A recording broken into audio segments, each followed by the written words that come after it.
Bismillahirrahmanirrahim. Assalamualaikum warahmatullahi wabarakatuh. Alhamdulillah Alhamdulillahi rabbil alamin wa bihi nasta'in ala umurid dunya waddin.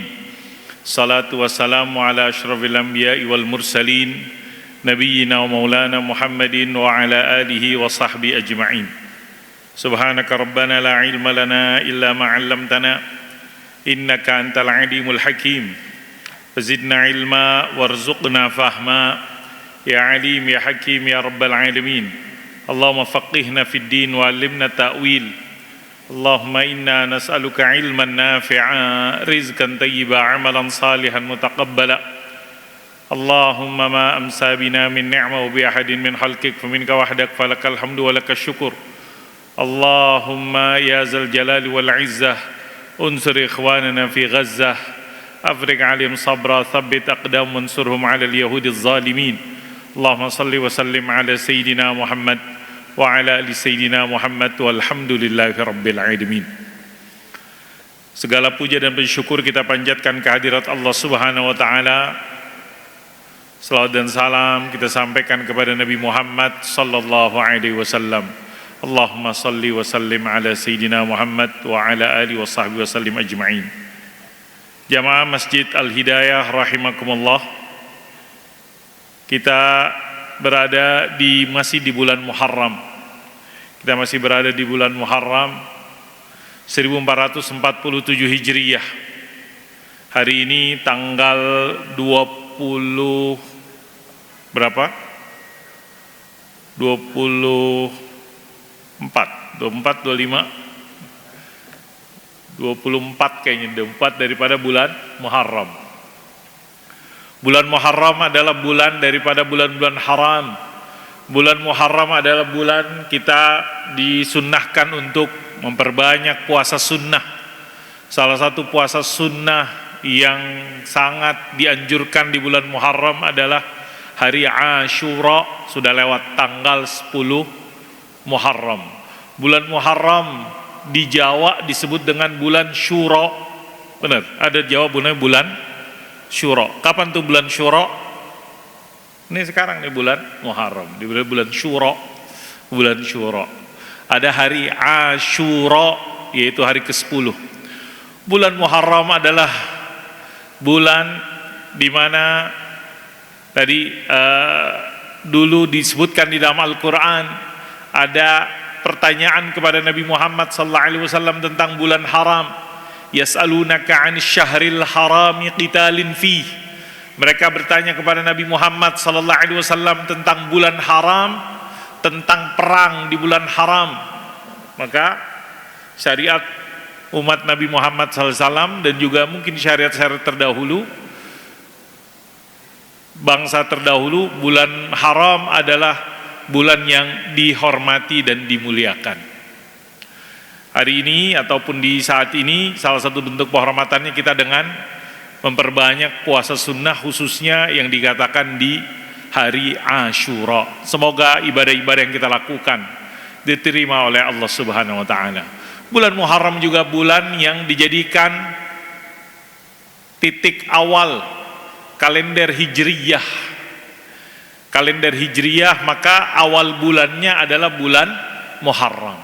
Muharram, Safar, Rabiul Awal, terus sampai bulan Zulhijjah, ada 12. Inna iddatash syuhuri indallahi 12 syahran. Bilangan bulan ada 12. Bagi kita umat Islam, maka 12 tersebut adalah bulan-bulan yang disebut dengan bulan-bulan Hijriyah.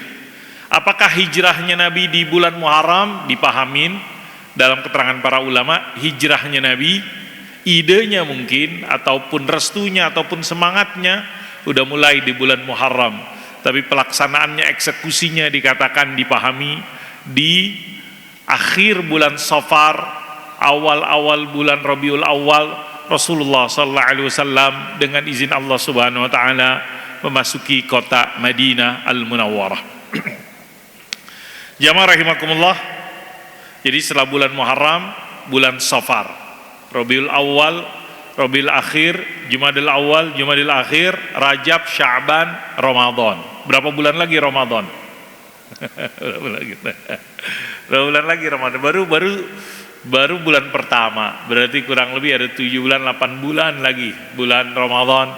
Mudah-mudahan kita disampaikan lagi bulan Ramadan dalam keadaan sehat walafiat. Amin ya rabbal alamin.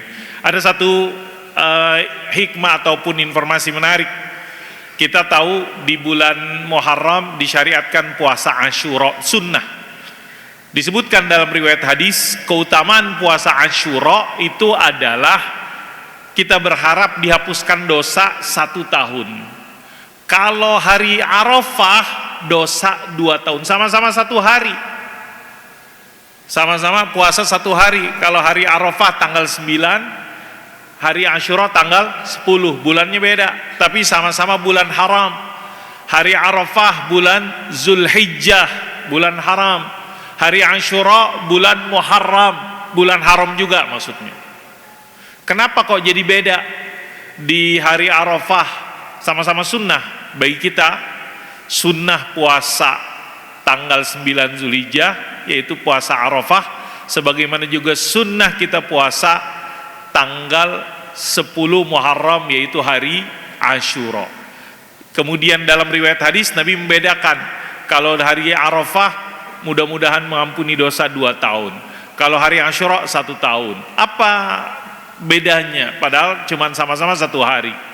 Sama-sama 1 hari. Maka disebutkan dalam keterangan para ulama rahimahumullahu ta'ala, karena kalau hari Arafah itu sejarahnya adalah Nabi Muhammad SAW, sedangkan hari Asyura sejarahnya adalah Nabi Musa alaihissalam. Nabi Muhammad dan Nabi Musa benar sama-sama Nabi, tapi Nabi Muhammad SAW dipahami Sayyidul Anbiya wal Mursalin, penutup para Nabi. Nabi Muhammad syariatnya yang sampai sekarang, umatnya paling banyak dan lain-lainnya tersebut. Kemudian ada juga yang melihatnya karena dari sisi tempatnya. Bulan Zulhijjah atau puasa Arafah sebelumnya adalah bulan haram dan sudahnya ada bulan haram. Karena bulan puasa Arafah di bulan Zulhijjah yang sebelumnya adalah bulan Zulqa'dah, bulan haram, dan sudahnya adalah bulan Muharram, juga bulan haram. Sedangkan Asyura sebelumnya bulan haram, sesudahnya bulan Safar, bukan bulan haram. Ini ada juga yang melihatnya demikian. Wallahu a'lam bishawab. Ala kulli hal, yang pasti keduanya adalah salah satu amalan yang kita disunnahkan untuk berpuasa di 2 hari tersebut. Jamaah Masjid Al-Hidayah rahimakumullah, teriring doa mudah-mudahan tadi almarhumah. Apa hukumnya sholat jenazah di malam hari? Mungkin dulu di sini ada kajian fikih, nah mungkin ada kajian fikih. Mungkin kalau baca buku-buku fikih, mungkin ada yang menyebut jangan di malam hari, dipahamin dulu ketika ditulis, mungkin malam hari penerangannya.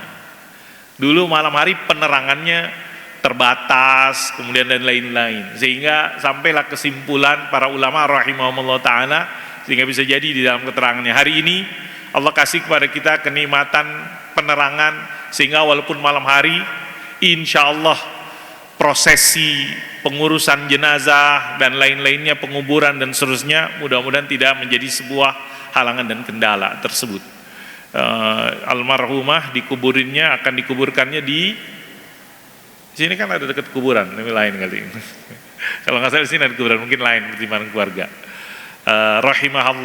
Rahimahallahu ta'ala rahmatan wasi'ah. Mudah-mudahan sholat jenazah, mudah-mudahan mengingatkan kita tuh nanti tinggal kita yang ada di dalam keranda tersebut. Kapan? Wallahu a'lam bishawab. Kapan kita nanti akan di keranda tersebut?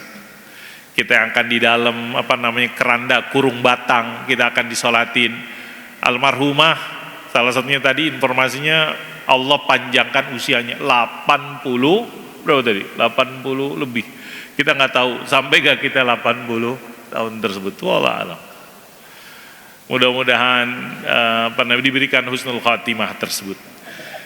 Malam hari ini kita akan baca hadis yang ke-35, Qissatul Khamisah Wassalasun. Kita masih membaca jamaah rahimakumullah buku Qasasul Ghaifi Sahihil Hadis Nabawi kisah-kisah gaib yang ada di dalam hadis-hadis sahih Sayyidina Maulana Muhammadin sallallahu alaihi wasallam, sebuah buku yang ditulis oleh Dr. Umar Sulaiman Al-Ashqar rahimahullahu taala. Malam hari ini buku ini sebagaimana disampaikan terdiri dari kurang lebih mengumpulkan 50-an kisah hadis-hadis. Hari malam ini kita akan membaca yang ke-35 tentang yang disebutkan oleh penulis Al-Qissatul Khamisatu Wassalasun Nabau Ijtihad Tatar lil Alamil Islami, info tentang invasi. Apa itu invasi? Invasi apa? Serangan, serbuan. Serbuan tentang At-Tatar.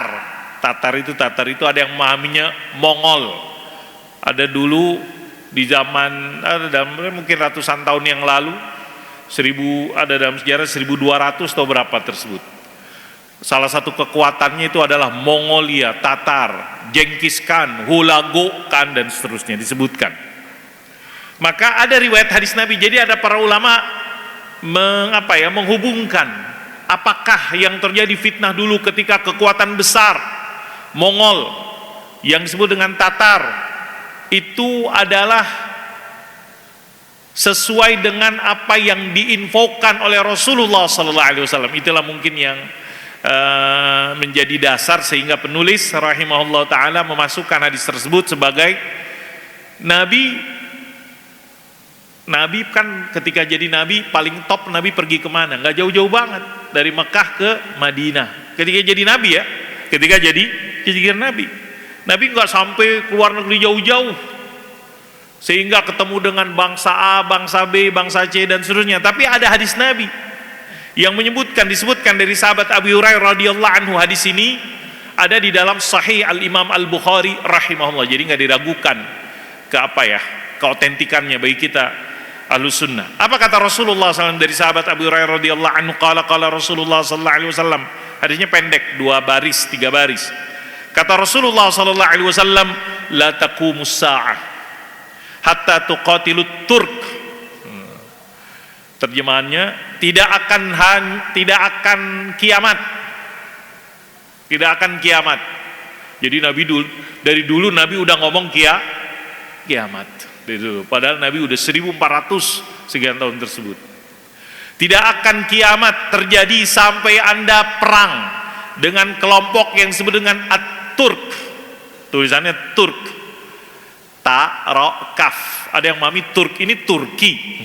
Turki umat Islam banyak enggak? Banyak umat Islam sekarang. Apakah memerangi Turki maksudnya?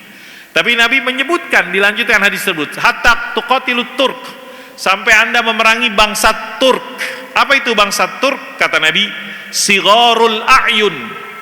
Sigharul a'yun itu matanya kecil. Sipit kali, ada sipit. Orang kita mata sipit. Orang Cina, pernah lihat gak orang Cina? Orang Korea, orang mana? Orang Cina dah. Orang Cina aja ke orang Indonesia, kalau yang keturunan Cinanya kuat, matanya pakai gimana? Matanya sipit atau matanya gitu? Ya memang gitu. Sigharul a'yun, matanya kecil, mungkin bahasa saya matanya sipit. Terus humurul wujuh, mukanya merah, humurul wujuh. Dalful unuf, hidungnya pesek, mungkin bahasa saya. Hidungnya pesek. Jadi ciri-ciri mukanya tadi, matanya kecil, mukanya merah-merah, dulful unuf, hidungnya pesek, kana wujuhumul mujanul mutraqah, mukanya itu bagaikan tameng yang tebal dan semisalnya. Wala taqumus sa'atu hatta tuqatilu qauman ni'aduhumus sya'r, dan kiamat tidak akan terjadi sampai Anda memerangi bangsa yang alas kakinya itu dari bulu-bulu atau rambut mereka ada paham. Demikian hadisnya. Hadis ini diriwayatkan oleh Imam Bukhari dalam Kitabul Jihad, Babu Qitali Turk. Juga disebutkan oleh Imam Muslim dalam Kitabul Fitan, Babu la taqumus sa'ah. Jadi hadis ini jamaah rahimakumullah muttafaqun alaihi, sahih. Terus penulis memahami dari keterangan para ulama, itu kan Nabi memprediksi, dan itu kejadian ratusan tahun setelah Nabi wafat dipahami. Kapan itu? Ketika fitnah tadi khilafah Islam runtuh, kemudian kekuasaannya dikalahkan oleh Mongolia, Hulaku, Genghis Khan. Ada pemahaman demikian. Genghis Khan itu dipahamin oleh para ulama, kriterianya bangsanya Genghis Khan itu bangsa mana? Mongol. Mongol bukan? Mongolia, Mongol. Cina, Mongol. Cina, Mongol. Beda ya, beda dekat-dekat lah. Beda tersebut. Dipahamin tersebut dikatakan Genghis Khan, Hulaku dan semisalnya itu adalah bangsa yang saat itu punya kekuatan besar sehingga mereka invasi ke daerah-daerah yang dulu dikuasain oleh umat Islam, yang ada dikuasain umat Islam. Daerahnya di mana? Wabil khusus di daerah Timur Tengah, bahkan kerajaan-kerajaan umat Islam ditaklukkan oleh mereka. Jamaah rahimakumullah, inilah hadisnya. Tadi hadisnya, la taqumus sa'ah hatta tuqatilut turk sigharul a'yun humurul wujuh dalfal unuf kana wujuhamul majanal mutraqah wa la taqumus sa'atu hatta tuqatilu qauman ni'aluhumus sya'ar. Maka dalam hadis ini, dalam keterangan disebutkan oleh penulis rahimahullahu taala, hadis ini info dari Nabi dulu tentang bagaimana nanti umat Islam akan perang. Hari ini umat Islam perang nggak? Yang perang yang di Gaza aja, umat Islamnya diem aja sekarang. Yang perang siapa yang perang? Hamas, Sarayal Quds, kelompok-kelompok yang lain diem tersebut. Makanya kemarin malam itu Al-Mujahid Al-Mulatham Abu Ubaidah hafizahullah ta'ala jubir daripada kelompok Izzuddin Al-Qassam, yaitu Al-Mujahid Al-Mulatham, ya kan gayanya pakai Al-Mulatham. Abu Ubaidah tampil lagi mengeluarkan video pendeknya kurang lebih 18 menit. Apa intinya ketika mendengar ataupun menyaksikan video tersebut? Malu kita menjadi umat Islam. Karena salah satu poin penting yang disampaikan oleh Al-Mujahid Al-Mulatham Abu Ubaidah hafizahullahu ta'ala wa nasarahu wa azza jundahu. Apa kata beliau? Wahai pemimpin-pemimpin Arab, wahai ulama-ulamanya, nanti anda semuanya akan kami tuntut di hadapan Allah subhanahu wa ta'ala. Antum khusumuna amam Allah, dibilang. Antum khusumuna amam Allah. Kau semuanya, karena tidaklah yang kita saksikan hari ini ribuan korban nyawa yang ada di Palestina, melainkan gara-gara diamnya umat Islam. Sampai kayak gitu dia ngomongnya tersebut. Makanya ketika mendengar, serem nih. Sebelum-sebelumnya video-videonya kalah ngomong begitu. Paling ngomong kita udah berjuang gini-gini, sekarang udah dikritik. Bagaimana mereka para pejuang ya, kita sama-sama tahu, ya kan? Berapa udah lebih dari 600 sekian hari. 4 bulan terakhir kan, dulu di awal Januari, awal tahun ada gencatan. Setelah itu kan serang lagi sampai sekarang belum kelar itu. Belum kelar. Sekalipun tentaranya Israel udah pada kagak sanggup, tapi ini cuman kemauan pemerintahnya. Jadi ada pemerintah, ada militernya. Militer itu kalau ditanya, udah cuman mungkin militernya dikendalikan oleh pemerintah. Karena apa? Stres juga. Karena apa? Nggak jelas memerangi siapa. Akhirnya apa yang mereka lakukan itu, rumah-rumah kosong dihancurin, orang-orang sipil. Tujuan-tujuan peperangan yang mereka ingin, yang mereka dengungkan dari awal nggak kejadian, nggak terrealisir. Jadi kata Al-Mujahid Abu Ubaidah hafizahullah ta'ala, antum khusumuna amam Allah. Engkau nanti kita akan tuntut di hadapan Allah subhanahu wa ta'ala. Selain beliau menyampaikan ada beberapa poin itu yang menurut Al-Faqir serem dengarnya tersebut. Karena apa? Ya mudah-mudahan ini menggerakkan, karena umat yang begitu banyak kagak bisa nolongin orang-orang yang mereka nggak minta bantuan militer. Udah nggak perlu perang lah, nggak perlu perang, biarlah urusan itu kelompok-kelompok yang berjuang. Minimal itu orang-orang sipil yang butuh sarana fasilitas kehidupan yang standar minimal kagak bisa. Jadi mereka itu matinya bukan kelaparan, disengaja dilaparkan gitu loh. Sengaja dilaparkan. Sengaja dilaparkan. Puluhan bantuan-bantuan kemanusiaan yang kagak bisa. Kok nggak bisa masuk? Itulah yang kita nggak ngerti iniannya tersebut. Allah mansur ikhwanana ya rabbal alamin. Mudah-mudahan tapi jadi benar-benar videonya yang baru ya belum 24 jam, mungkin baru kemarin malam. Itu mudah-mudahan menjadi pemicu untuk persatuan umat Islam, mobil khusus pemimpinnya untuk bergerak membantu inian kemanusiaan tersebut.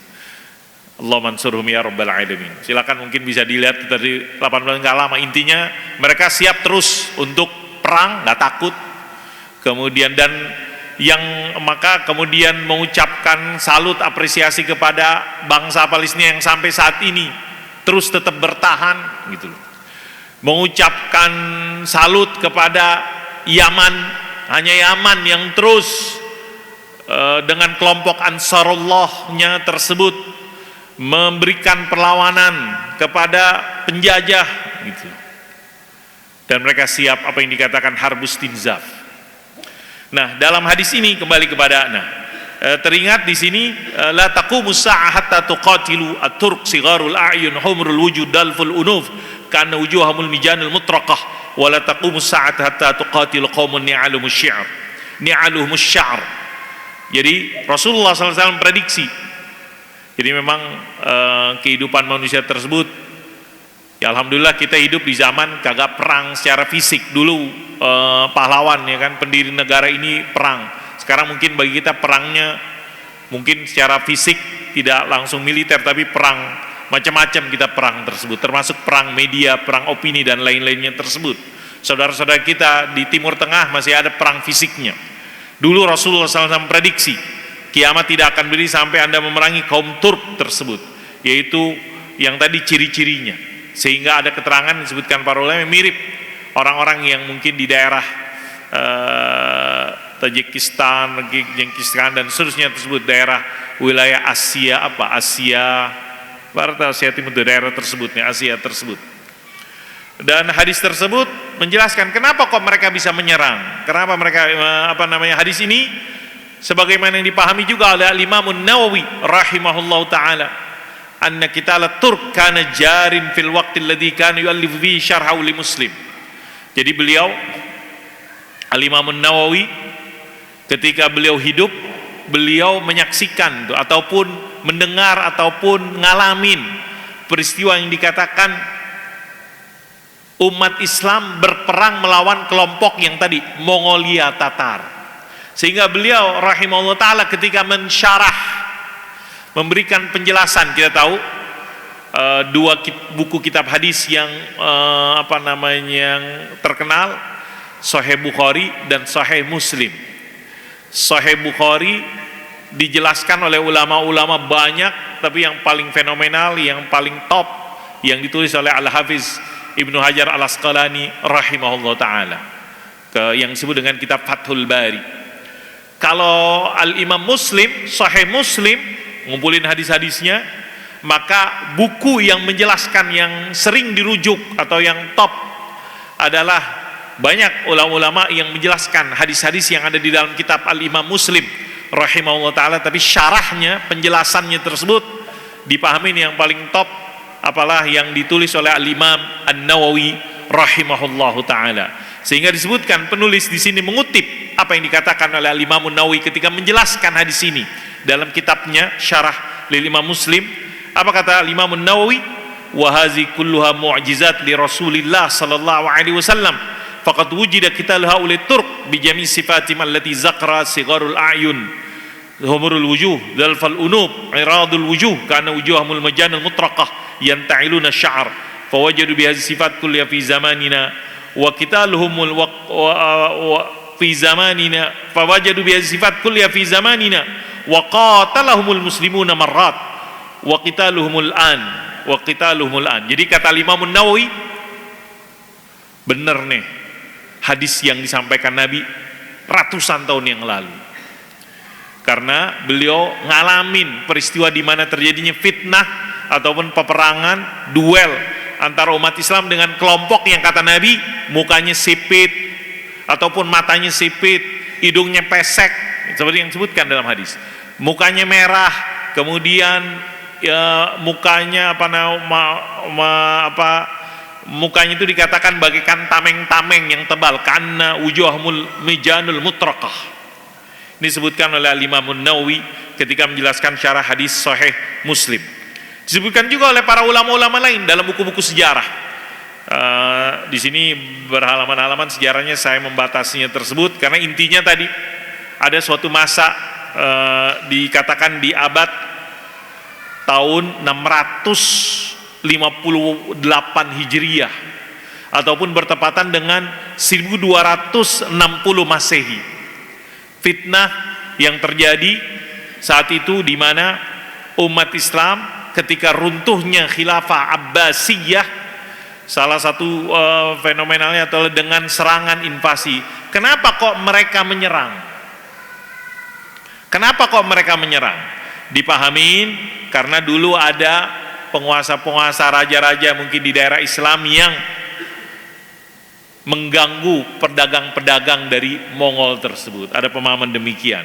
Ketika tahu informasinya, maka Genghis Khan sebagai kaisar, penguasa rajanya saat itu, mengirim pasukan dan tidak hanya membantu tapi terus sampai menguasai, mengalahkan, invasi, menyerang daerah-daerah yang dikuasai umat Islam tersebut.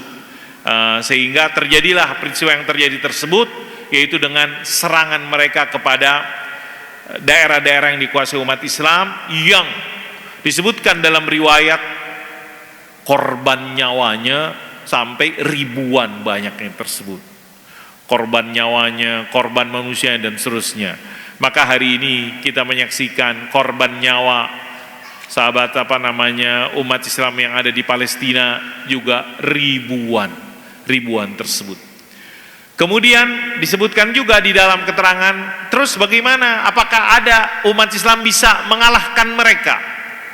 Maka ada perang-perang besar, salah satunya perang yang disebut dengan perang Ain Jalut, Ma'rakatu Ain Jalut, yang tadi terjadi tahun 658 Hijriah antara umat Islam yang dipimpin oleh Qutuz dalam Ain Jalut melawan pasukan Mongolia ataupun Tatar tersebut. Dan dengan izin Allah Subhanahu wa taala, jadi di situ juga kerajaan-kerajaan Islam yang ada tersebut dari Mesir. Jadi terjadi peristiwa perang besar Ain Jalut. Di mana Ain Jalut tersebut, lokasi perangnya tersebut, jamaah rahimakumullah, daerah Palestina saat ini. Daerah Palestina saat ini. Nablus, pokoknya di daerah Palestina. Dan sekarang juga itu ternyata Palestina dari dulu ya menjadi salah satu titik, karena kan kalau kita lihat geografisnya itu sangat strategis tersebut. Timur Tengah, perbatasan antara beberapa benua-benua tersebut. Kemudian dan hari ini menjadi pun kita masih menyaksikan bagaimana musuh-musuh Islam terus berusaha mengalahkan. Jadi apa yang dilakukan oleh penjajah, berusaha terus menghancurkan, genosida, memusnahkan, kemudian menggiring sehingga untuk membina. Jadi udah ketahuan di daerah situ nggak ada nggak ada penduduknya, dihancurin bangunannya. Kenapa? Karena sisa-sisa bangunan itu akan dibawa oleh oknum-oknum tentara-tentara tersebut untuk dijadikan sarana bisnis juga. Ternyata ada informasi demikian. Jadi mereka ingin genosida, memusnahkan semuanya. Tapi yang dipertunjukkan oleh para penduduk Gaza yang berjumlah nggak nyampe 2 juta, mungkin di bawah 2 juta tepatnya, terus dengan sumud, dengan keteguhan dan kekuatannya, kalau pasukannya jangan ditanya lah. Sampai sekarang dengan izin Allah, setiap serangan-serangan yang mereka lakukan senantiasa menghadirkan Allah Subhanahu wa taala, sehingga Wa ma ramaita idh ramaita walakinnallaha ramaitu, kalau diperhatikan pasti dibaca oleh para pejuang-pejuang ketika mengarahkan rudal-rudalnya ataupun mengarahkan amunisinya, senjata-senjatanya kepada tentara-tentara penjajah. Maka dengan izin Allah, walaupun itu bikinan lokal, kemudian bikinan mereka sendiri, tapi dengan izin Allah Subhanahu, karena menghadirkan Allah, karena keyakinan dan keimanan, tentara-tentara penjajah sampai saat ini kewalahan. Saking kewalahannya, disebutkan dalam infonya tersebut, banyak yang bunuh diri. Siapa yang bunuh diri? Tentara-tentara penjajah. Jadi sekalipun tadi diserang oleh kekuatan besar pada zamannya tersebut, yaitu yang dikatakan Tatar di rajanya Genghis Khan, dengan izin Allah ada kekuatan dibantu dengan salah seorang tokoh muslimnya, ulama besar tersebut adalah Izzuddin bin Abdissalam, Sultanul Ulama. Kalau sekarang kita lihat Brigade Izzuddin Al-Qassam. Izzuddin Al-Qassam adalah salah seorang nama pejuang Palestina.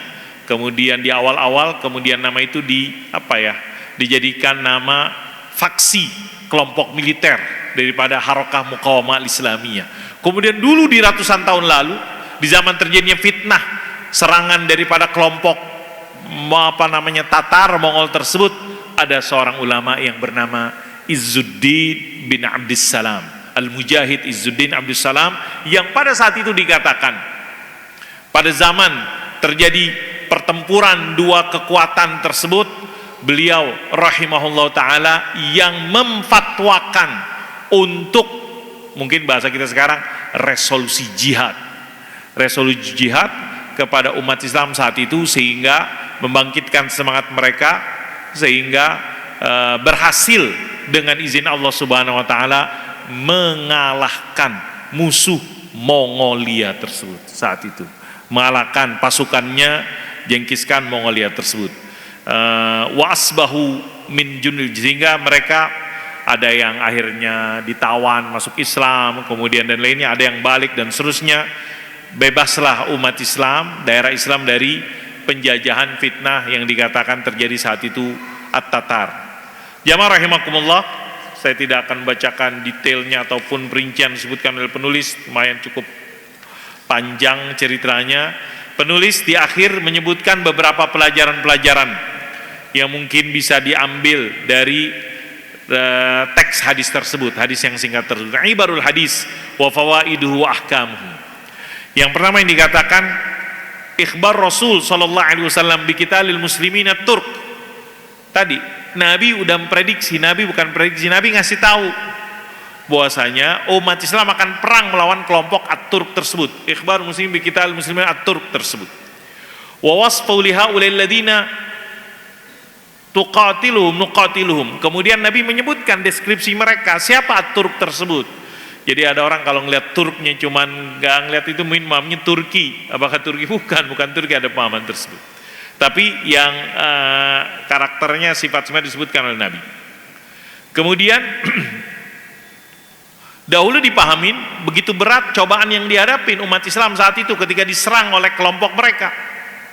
Karena apa? Ribuan yang menjadi korbannya. Kenapa bisa demikian? Libti'adil muslimina an dinihim, dipahamin saat itu umat Islam jauh dari agamanya tersebut. Kemudian Nabi juga memprediksi, ikhbar Rasul sallallahu alaihi wasallam muslimin sayantasiruna ala Turk, bagaimana dengan izin Allah mereka akan kembali menang melawan kelompok At-Turk tersebut pada akhirnya, hatta la yusibahumul wahn wa la yastaslimu li'aduwihim, sehingga mereka tidak ditimpa kelemahan dan tidak nyerah kepada musuh-musuh mereka. Wahada ma waqa'a fi'lan, dan itu yang benar terjadi, dan kita yakini hal ini juga terjadi. Sekalipun para pejuang di Palestina sudah dibombardir dengan kekuatan paling besar di dunia, karena apa? Israel itu dibantu non-stop tanpa batas oleh kekuatan besar Amerika. Tapi para pejuang-pejuang dengan izin Allah Subhanahu wa taala, dibantu dengan zat yang maha besar, yang maha kuat, Allah Al-Qawiyyul Mubin. Maka gak heran, jangan aneh, dengan izin Allah mereka pun sampai saat ini masih tetap terus bisa dikatakan mengalahkan para pejuang tersebut. Kita yakin kemenangan yang dijanjikan oleh Allah Subhanahu wa taala. Hadza billahi taufik. Semoga ada manfaatnya. Bismillahirrahmanirrahim. Alhamdulillahirabbil alamin. Allahumma shalli wa sallim ala sayidina Muhammad wa ala ali sayidina Muhammad. Ya hayyu ya qayyum ya zal jalali wal ikram. أصلح شأننا كله ولا تكلنا إلى أنفسنا طرفة عين أو أقل من ذلك. اللهم يا قوي يا متين، اللهم انصر إخواننا المجاهدين، اللهم انصر إخواننا المجاهدين، اللهم انصر إخواننا المجاهدين، اللهم انصرهم فتحا قريبا، اللهم انصرهم نصرا مبينا. اللهم عليك بأعدائهم، اللهم عليك بأعدائك أعدائهم اليهود الظالمين. أرنا فيهم عجائب قدرتك يا قوي يا متين يا عزيز يا رب العالمين. أشدد وطأتك عليهم، اللهم عليك بهم فإنهم لا يعجزونك. ربنا ظلمنا أنفسنا إن لم تغفر لنا وترحمنا لنكونن من الخاسرين. اغفر لنا يا رب ولوالدينا ولمعلمينا ولإخواننا الذين سبقونا بالإيمان. لا تجعل في قلوبنا غلا للذين آمنوا ربنا إنك رؤوف رحيم. ربنا آتنا في الدنيا حسنة في الآخرة حسنة وقنا عذاب النار. صلي وسلم وبارك على سيدنا محمد وعلى آل سيدنا محمد والحمد لله رب العالمين. سبحانك اللهم وبحمدك أشهد أن لا إله إلا أنت أستغفرك وأتوب إليك. السلام عليكم ورحمة الله وبركاته.